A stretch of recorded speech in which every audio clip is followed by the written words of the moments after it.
Perumusan profil lulusan dan CPL, serta pembentukan bahan kajian dan mata kuliah. Assalamualaikum warahmatullahi wabarakatuh. Sampurasun. Selamat datang pada penyelenggaraan pendidikan dan latihan peningkatan keterampilan dasar teknik instruksional atau PEKERTI yang digelar P3AI Universitas Pasundan. Pada mata latih perumusan profil lulusan dan CPL, serta pembentukan bahan kajian dan mata kuliah. Mata latih ini disajikan dengan tujuan agar peserta diklat, pertama, dapat menguraikan konsep dasar perumusan profil lulusan dan capaian pembelajaran lulusan atau CPL, serta pembentukan bahan kajian dan mata kuliah. Dan kedua, dapat mengorganisasikan keterkaitan antara rumusan profil lulusan, CPL, bahan kajian, dan mata kuliah. Beberapa referensi dalam penyusunan materi dalam mata latih ini adalah: pertama, Undang-Undang Nomor 12 Tahun 2012 tentang Pendidikan Tinggi. Kedua, Peraturan Presiden Nomor 8 Tahun 2012 tentang Kerangka Kualifikasi Nasional Indonesia (KKNI). Ketiga, Peraturan Menteri Pendidikan dan Kebudayaan Nomor 3 Tahun 2020 tentang Standar Nasional Pendidikan Tinggi. Keempat, Panduan Penyusunan Kurikulum Pendidikan Tinggi di Era Industri 4.0 untuk mendukung Merdeka Belajar Kampus Merdeka yang diterbitkan oleh Dirjen Dikti Kemendikbud tahun 2020. Kelima, Panduan Penjaminan Mutu Pembelajaran Daring yang diterbitkan oleh Dirbel Mawa, Dirjen Dikti Kemendikbud tahun 2020. Serta keenam, kriteria Ban PT nomor C6 tentang pendidikan pada APS 4.0. Mari kita lihat dalam sistematika dokumen kurikulum. Rumusan profil lulusan dan capaian pembelajaran lulusan atau CPL merupakan komponen utama dalam proses penyusunan dokumen kurikulum, sekaligus merupakan dasar pengembangan komponen-komponen dokumen kurikulum lainnya, seperti penentuan bahan kajian, serta pembentukan mata kuliah dan bobot SKS. CPL yang dibebankan kepada mata kuliah merupakan rujukan utama dalam perumusan capaian pembelajaran mata kuliah atau CPMK. Capaian pembelajaran pada masing-masing tahap pembelajaran atau disebut sub-CPMK, serta indikator pencapaiannya. Kesemuanya ini adalah komponen penting dalam pengembangan rencana pembelajaran semester atau RPS. Dalam penyusunan kurikulum, terdapat beberapa tahapan yang dijabarkan dalam bagan berikut ini. Tahap pertama adalah penentuan profil lulusan yang didasari oleh hasil analisis kebutuhan pengguna lulusan serta kajian perkembangan IPTEX. Dalam proses penentuan profil lulusan, penting diperhatikan keselarasannya dengan visi, misi, tujuan, strategi, serta nilai-nilai universitas sebagai landasan perancangan kurikulum. Di samping itu, perlu pula dipertimbangkan hasil evaluasi kurikulum sebelumnya, masukan asosiasi dan stakeholders, serta konsorsium bidang ilmu. Tahap berikutnya adalah perumusan capaian pembelajaran lulusan atau CPL, yang merupakan penjabaran kemampuan yang harus dimiliki lulusan untuk menjalankan perannya dalam kiprahnya di dunia kerja. Perumusan CPL dilaksanakan dengan mengacu kepada KKNI, SN Dikti, Kemampuan Era Industri 4.0 dengan literasi baru, serta kebijakan MBKM. Tahap selanjutnya adalah penentuan bahan kajian dan mata kuliah yang berkaitan langsung dengan CPL, sehingga dapat dibuat matriks hubungan antar keduanya. Tahap lebih lanjut adalah pengorganisasian mata kuliah ke dalam bentuk struktur dan peta kurikulum, serta penyusunan perangkat pembelajaran berupa RPS, rencana tugas, bahan ajar, media pembelajaran, rencana evaluasi, serta instrumen penilaian. Berikut ini akan dibahas tahap pertama dari tahapan penyusunan kurikulum ini, yaitu penyusunan profil lulusan dan capaian pembelajaran lulusan atau CPL. Kita akan bahas pertama tentang penetapan profil lulusan. Pengertian profil lulusan bersepadanan dengan tujuan pendidikan program studi. Tujuan pendidikan program studi didefinisikan sebagai pernyataan program studi tentang sasaran program studi sebagai penjabaran visi program studi dan kebutuhan stakeholders pada saat ini dan yang akan datang. Sementara profil lulusan adalah peran yang dapat dilakukan oleh lulusan di bidang keahlian atau bidang kerja tertentu setelah menyelesaikan studinya. Dan kurikulum merupakan alat dan kendaraan yang digunakan suatu program studi untuk mencapai tujuan pendidikan dan profil lulusannya. Berikut ini dijabarkan keterkaitan antara profil lulusan dengan proses penyusunan kurikulum hingga terselenggaranya pelaksanaan pembelajaran. Ketika profil lulusan ditentukan, hendaknya langsung disertai dua alur pemikiran, yaitu tentang kemampuan apa yang perlu dimiliki lulusan untuk dapat menjalankan perannya, serta apa yang perlu dipelajari untuk memperoleh kemampuan tersebut. Alur pemikiran tentang kemampuan yang perlu dimiliki lulusan melahirkan CPL-CPL. Sedangkan alur pemikiran tentang hal-hal yang perlu dipelajari melahirkan bahan kajian-bahan kajian. Interaksi antara CPL-CPL dan bahan kajian-bahan kajian melahirkan serangkaian mata kuliah yang selanjutnya disusun dalam bentuk struktur kurikulum. Untuk menunjang pelaksanaan kurikulum, maka kemudian ditentukan bentuk dan metode pembelajaran, termasuk di dalamnya bentuk kegiatan pembelajaran MBKM serta bentuk dan metode penilaiannya. Selanjutnya, dikembangkan RPS dan perangkat pembelajaran lainnya seperti bahan ajar, media pembelajaran, rencana evaluasi, serta instrumen penilaian. Setelah komponen-komponen ini tersedia, maka pelaksanaan pembelajaran dapat dilangsungkan. Dari gambaran ini dapat disimpulkan bahwa pelaksanaan pembelajaran diselenggarakan untuk membentuk mahasiswa peserta didik menjadi lulusan yang memiliki pengetahuan, keterampilan, serta sikap yang terstandar sehingga mampu memainkan perannya dalam kancah dunia kerja dan kehidupannya kelak. Terdapat 7 langkah penentuan tujuan pendidikan prodi dan profil lulusan, yaitu pertama, mereview dan merumuskan apa yang dibutuhkan oleh masyarakat. Kedua, mereview dan merumuskan apa saja yang diperlukan oleh mahasiswa dan alumni. Ketiga, mereview dan merumuskan apa saja yang dibutuhkan oleh pengguna lulusan atau employer. Keempat, menerjemahkan apa saja yang dibutuhkan oleh pemerintah atau Kementerian Pendidikan atau badan akreditasi. Kelima, mereview dan merumuskan apa yang diperlukan oleh program studi. Keenam, mereview dan merumuskan apa yang diperlukan oleh fakultas. Dan ketujuh, mereview dan merumuskan apa yang diinginkan oleh universitas. Selanjutnya, tahapan perumusan profil lulusan adalah sebagai berikut.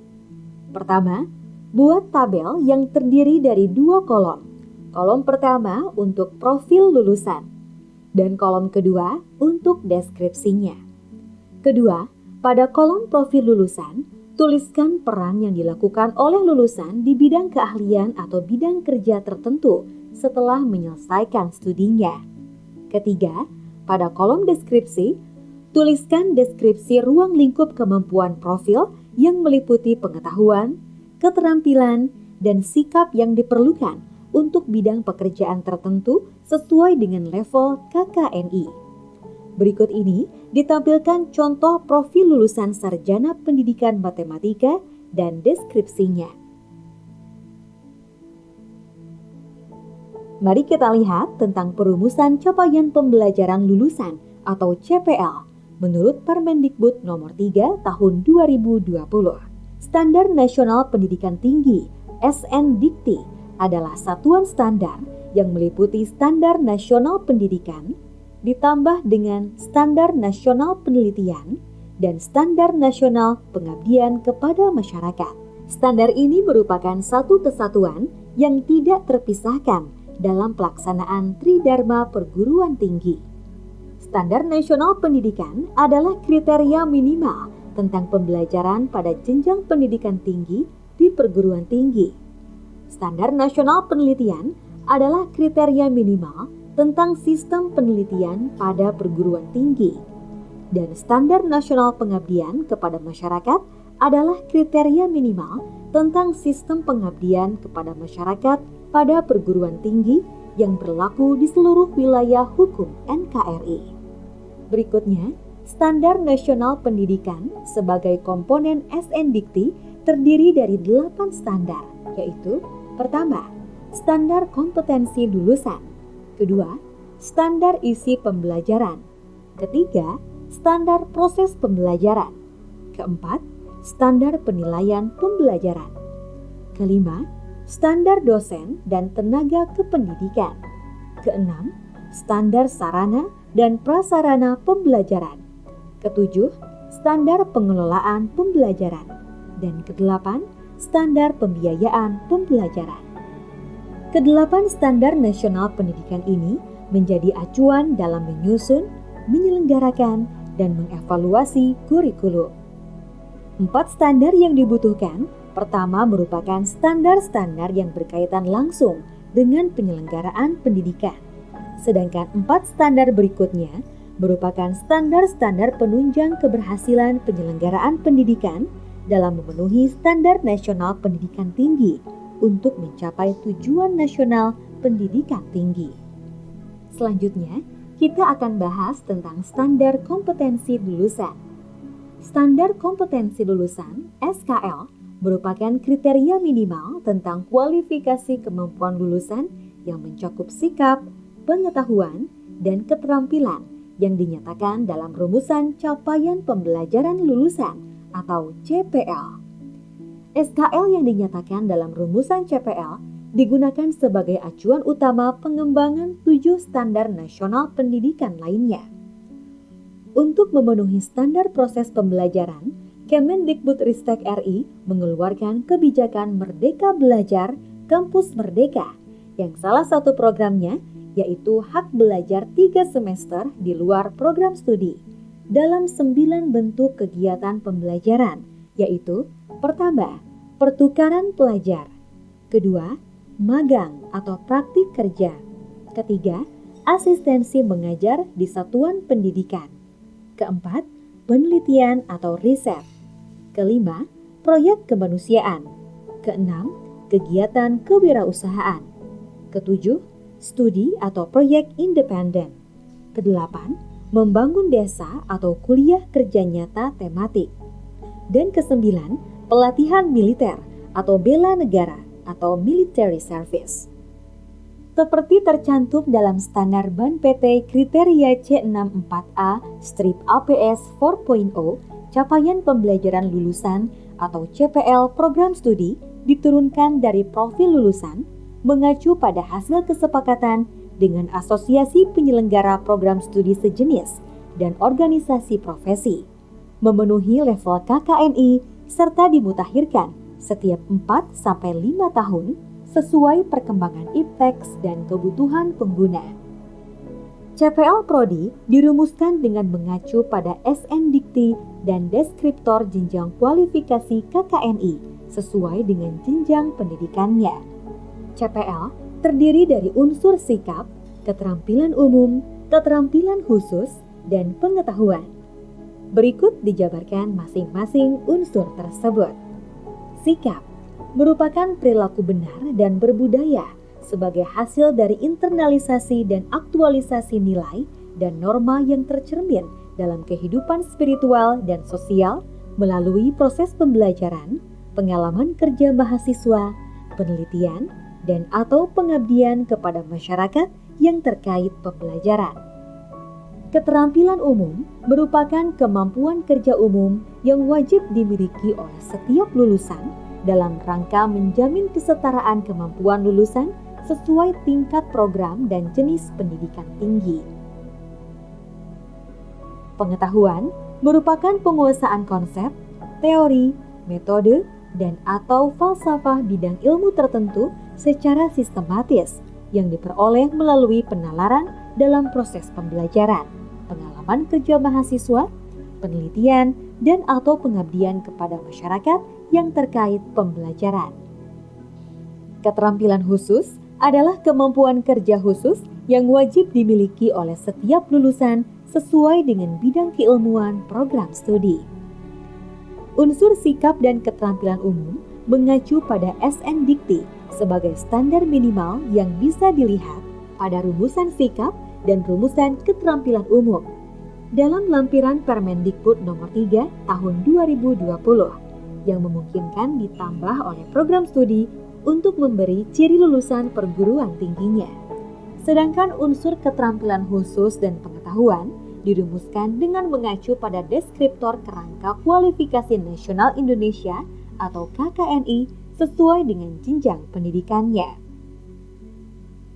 Berikut ini disajikan rumusan sikap dan keterampilan umum dari Standar Nasional Pendidikan Tinggi yang tertuang dalam lampiran Permendikbud nomor 3 tahun 2020.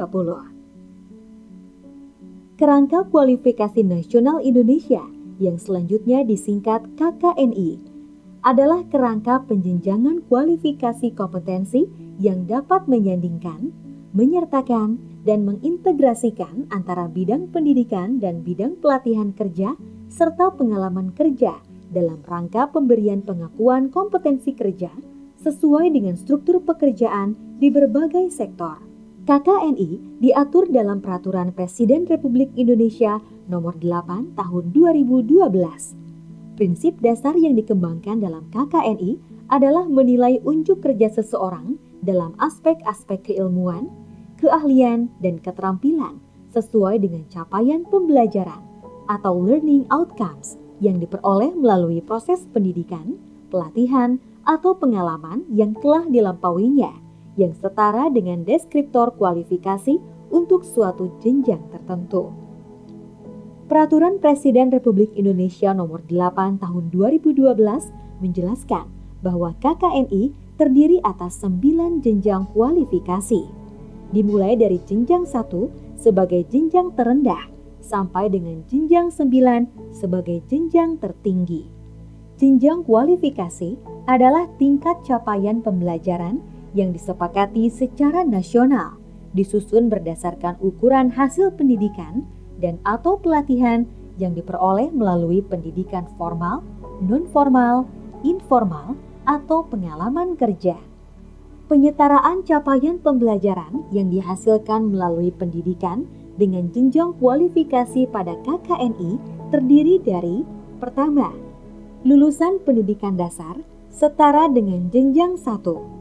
Selanjutnya, lulusan pendidikan menengah paling rendah setara dengan jenjang 2. Lulusan diploma 1 paling rendah setara dengan jenjang 3. Lulusan diploma 2 paling rendah setara dengan jenjang 4. Lulusan diploma 3 paling rendah setara dengan jenjang 5. Lulusan diploma 4 atau sarjana terapan dan sarjana paling rendah setara dengan jenjang 6. Berikutnya, lulusan pendidikan profesi setara dengan jenjang 7 atau 8. Lulusan magister terapan dan magister paling rendah setara dengan jenjang 8. Lulusan pendidikan spesialis setara dengan jenjang 8 atau 9. Dan terakhir, lulusan doktor terapan dan doktor setara dengan jenjang 9.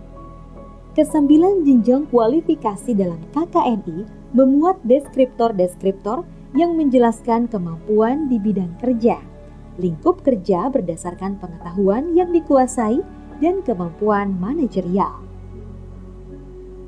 Berdasarkan Permen Ristek Dikti Nomor 55 Tahun 2017, terdapat rumusan khusus untuk capaian pembelajaran lulusan atau CPL program studi pendidikan. Berikut dijabarkan mengenai kompetensi sarjana pendidikan dan kompetensi program profesi guru atau PPG yang harus diadopsi sebagai bagian ke dalam CPL Prodi Pendidikan. Berikut ini ditampilkan mekanisme perumusan CPL program studi. Pertama, untuk sikap, semua rumusan sikap dalam SN Dikti 2020 diadopsi dengan memungkinkan untuk ditambah rumusan sesuai visi dan misi institusi. Demikian pula untuk unsur keterampilan umum. Selanjutnya, untuk unsur keterampilan khusus, Prodi menyusun rumusan-rumusan keterampilan yang khas Prodi dengan mempertimbangkan masukan dari asosiasi dan konsorsium Prodi sejenis. Tahap kedua dari tahapan penyusunan kurikulum adalah penetapan bahan kajian dan pembentukan mata kuliah. Bahan kajian ditetapkan sebagai penjabaran kajian-kajian dalam peta keilmuan atau body of knowledge yang perlu dipelajari mahasiswa untuk memperoleh kemampuan yang ditetapkan dalam CPL dalam menunjang pencapaian profil lulusan. Peta keilmuan disusun dengan mengacu pada literasi baru era industri 4.0, yaitu literasi data, literasi teknologi, dan literasi manusia, serta keterampilan-keterampilan abad ke-21. Selanjutnya, dalam penetapan bahan kajian yang telah tersusun ini kemudian akan dideskripsikan batasan-batasannya. Untuk menjaga keterkaitan bahan kajian dengan CPL Prodi, maka dibuat matriks hubungan bahan kajian dengan CPL Prodi. Pembentukan mata kuliah bergantung pada dua kondisi tujuan, yaitu rekonstruksi mata kuliah dan pembentukan mata kuliah baru. Pada rekonstruksi mata kuliah, setiap mata kuliah dievaluasi kandungan CPL Prodi yang diembannya. Setiap mata kuliah hendaknya mengemban minimal 5 CPL Prodi yang meliputi unsur silak, keterampilan umum, keterampilan khusus, dan pengetahuan. Dua mata kuliah yang masing-masing hanya mengemban sebagian unsur CPL Prodi berpotensi untuk di-merger, sedangkan mata kuliah yang tidak mengemban CPL Prodi berpotensi untuk dihapus. Pada pembentukan mata kuliah baru, analisis ditujukan pada adanya CPL Prodi dan bahan kajian yang belum ada mata kuliahnya. Setelah dirumuskan, maka mata kuliah baru diamanahi untuk mengemban CPL Prodi yang diperlukan. Untuk tetap menjaga hubungan antara mata kuliah dengan CPL Prodi, maka dibuat matriks mata kuliah dengan distribusi CPL Prodi. Tahap ketiga dari tahapan penyusunan kurikulum adalah penyusunan mata kuliah dalam struktur kurikulum atau pengorganisasian mata kuliah. Organisasi mata kuliah dalam struktur kurikulum perlu dilakukan secara cermat dan sistematik untuk memastikan tahapan belajar mahasiswa telah sesuai, menjamin pembelajaran terselenggara secara efisien dan efektif untuk mencapai CPL Prodi. Organisasi mata kuliah dalam struktur kurikulum terdiri dari organisasi horizontal dan organisasi vertikal. Organisasi mata kuliah horizontal dalam semester dimaksudkan untuk perluasan wacana dan keterampilan mahasiswa dalam konteks yang lebih luas. Sedangkan organisasi mata kuliah secara vertikal dalam jenjang semester dimaksudkan untuk memberikan kedalaman penguasaan kemampuan sesuai dengan tingkat kesulitan belajar untuk mencapai CPL program studi yang telah ditetapkan. Untuk menetapkan besaran bobot SKS mata kuliah, perhatikan matriks pengertian 1 SKS dalam bentuk pembelajaran berikut ini. Langkah terakhir dalam pengorganisasian mata kuliah adalah penetapan peta kurikulum yang menempatkan program pembelajaran dalam prodi dengan implementasi program MBKM. Demikian, Anda telah mempelajari materi pendidikan dan pelatihan pekerti pada mata latih perumusan profil lulusan dan CPL, serta pembentukan bahan kajian dan mata kuliah. Terima kasih atas perhatiannya. Sampai jumpa pada mata latih berikutnya. Wassalamualaikum warahmatullahi wabarakatuh.